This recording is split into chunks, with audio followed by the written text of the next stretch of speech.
Are you thinking about buying a home? I got some solid tips that might help you along your house hunting journey. Stick around.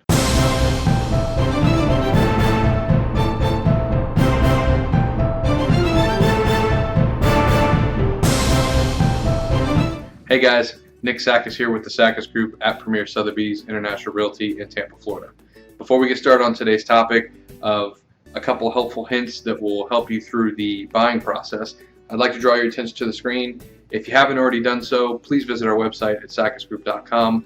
If you are a buyer and you want to check the market, you can search the MLS just like we do. Or if you're a seller, we can actually give you an instant valuation on your home. So, this information is for buyers.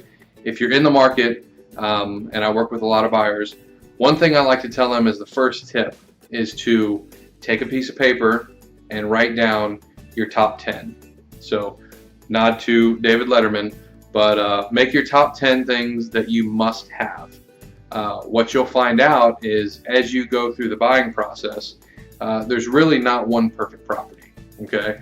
So unless you had an unlimited budget and you could build something to suit exactly what you were looking for, then that might be the case. But there's always compromises that have to be made. So if you make your top 10 list of things that are very important to you from the very beginning, you know going into this process exactly what you're looking for. And then as you weave in and out of certain markets, and if you don't find something right away, you can narrow that list down to things that you know are absolutely must-haves. The other thing that I recommend that you do is not just look at the home, but look at the neighborhood, okay? A lot of times we get very fixated on the exact features and amenities of a home, but we never visit the neighborhood.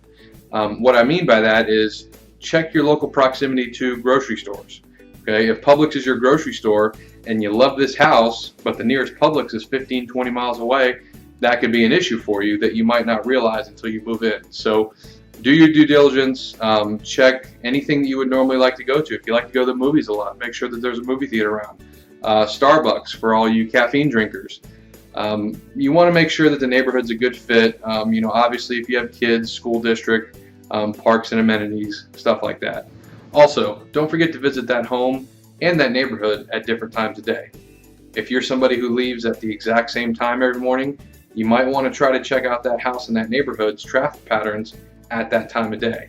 Or at nighttime if you come home at a certain time, if you work at different times, what have you. It's always better to check out the neighborhood and the area, say morning, afternoon, and nighttime to make sure there aren't any surprises or anything that you might not agree with.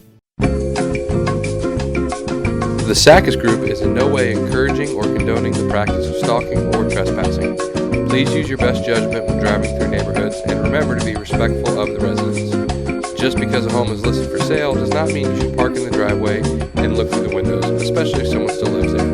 If you happen to get stopped by the police for suspicious activity, please do not use the Sakkis Group name as your reason for visiting that neighborhood. We only make these videos as helpful hints and will take no responsibility for your actions.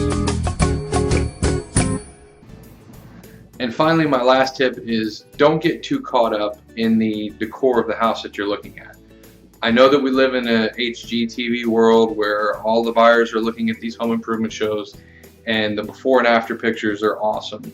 What I can tell you as a buyer is that you're going to pay a super high premium to buy that house that's perfectly turnkey ready in very neutral colors that the market is accepting right now. So what I would advise you is a can of paint costs $30, recarpeting bedrooms and main areas isn't too much money in the grand scheme of things. So try to keep your search basis and your ideas of a home based on the floor plan, the size of the rooms, how many rooms, maybe how big the backyard is, actual tangible things that can affect your decision and not necessarily I have to have a kitchen with white cabinets and a white countertop.